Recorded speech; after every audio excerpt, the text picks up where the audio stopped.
It was inevitable that these beautiful beaches, you know, their snow white or pristine white sand be discovered in the emerald waters as well. These beaches along the Florida Panhandle are, I would argue, the most beautiful in the country. What we've had an intensification of, say, since the 70s of our shoreline all around the state of Florida and much of the other states in the southeast and the east. And it really begins more so west of here, first I should say, in the Fort Walton Destin area. The place just explodes. And that sort of spreads eastward in this direction. Walton County had the benefit of being developed after all of the neighboring counties. So we were able to see what went right and what went wrong in, say, Panama City Beach. We were able to see what went right and what went wrong in Destin. And because this area was the last to be developed, fortunately, we were able to see that destroying these precious natural assets was not the way this community wanted to evolve. We didn't want to build monolithic towers that obstructed the view of the beach. We wanted to keep everything human scale. I think a lot of people recognize that places like Destin had done it wrong. We don't want tall condominiums here. We want family homes. Yes, we'll build here, but we'll be a little bit more careful about the way we do it. So I think there's this sort of tension between a development impulse in this area and conservation impulse. And sometimes it's in the same people.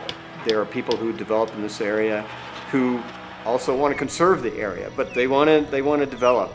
And it's a hard balance to achieve. I knew 30A was going to develop. My hope was that if we were successful in Seaside, we would show other people with property and development ideas that you could develop a place that was much more human-scaled, walkable, and family-friendly. New urbanist communities, I'm a fan of them. I like what has happened here, beginning with Seaside. Those who have developed these new urbanist communities are obviously very conscious of the natural surroundings. The state bought, I think, 65% of the land in South Walton, which limits the inventory of buildable property. We have a 4-story height limit. There's only 2 condos and they're grandfathered in.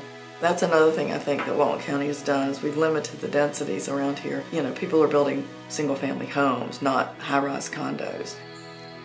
I think there has been some responsible growth, and I think that's come with the new urbanist philosophy. They learn to appreciate the indigenous, and instead of creating a completely artificial place of pastel colors and palm trees, they've really tried to place their communities within the existing natural environment.